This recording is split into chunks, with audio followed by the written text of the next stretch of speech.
I came in to restore, utterly broken by the ways that sin and evil had distorted my soul. I endured years of abuse at the hands of my pastor as a child, which was followed by years of my own sin and bad decisions, which hurt me and others.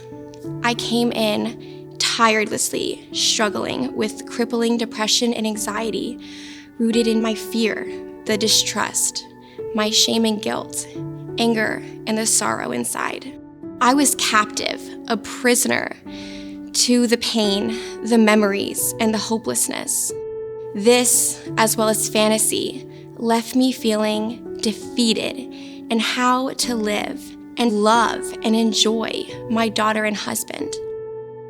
I felt stuck with a sword in my hand to my husband, like I was crumbling under the pressures of being a mom and just the pressures of trying to protect my daughter from all the evil in this world, all while feeling like a fraud of a Christian. For even though I knew my desperate need for Jesus' love, I did not know how to unnumb my heart to begin to really let him in. But learning God's story and who he is changed the way I see and relate to it all. My struggles, life, pain, my past, the triggers, even my family. Through God's story, I realized and learned that I was never alone and will never be alone. During the worst memories and the hardest years of my life, he was there. And not only was I never alone, but through his death on the cross, he endured all sin, the sin I would commit, as well as the sin that was committed against me. Then I realized that he understands the pain and the struggles. I can live in his love, full of enduring hope, a grace that is greater than all sin. I feel it as real as my heart beating, that communion with him is my utmost good, that I can rejoice in the struggles, for they are beautiful opportunities, even though they don't feel like they are. I fail to find words sufficient to describe the restoration and the real healing he has done in my heart. But what I can say is, when love himself touches pain and brokenness, it is beautiful. It is hope over the pain, a deep peace despite the worst and hardest years. And because of Jesus' love for me, the Holy Spirit guided me to forgive my pastor as a way to show God love. I can thrive and rejoice in this pain and in my weaknesses, for in them he is made strong.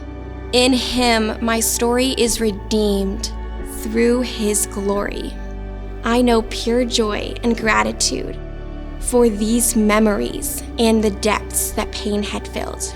Through them, God has opened doors for me to share Jesus' love and faithfulness to others. And despite this pain, and despite the struggles, and truthfully despite me, this lion inside, the Holy Spirit, my helper, he produces fruits in me that I can share boldly for God to be magnified.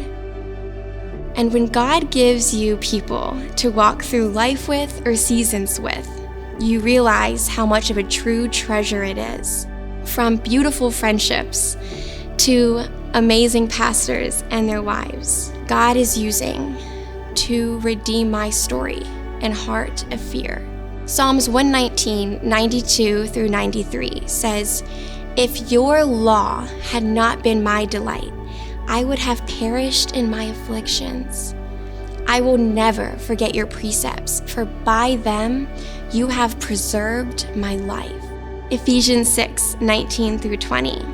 Pray also for me, that whenever I speak, words may be given to me, so that I will fearlessly make known the mysteries of the gospel, for which I'm an ambassador in chains. Pray that I will declare it fearlessly as I should. I am learning the confidence I have in this life from my steadfast relationship with Him, that I don't have to live overwhelmed and defeated by my shame and my guilt of all the ways that I fall short and am not enough, but rejoicing and trusting Him and His unfailing goodness. This unfailing goodness for victims and abusers alike. I am learning that there's not good and bad people for me to condemn, just so many broken people. He has given me a new sword, not one derived in my instinct to survive or in all my pain, but of the Holy Spirit, of prayer, and of abiding. And in this beautiful gift of communion with my Father, I am learning how to love and enjoy my family and this life again.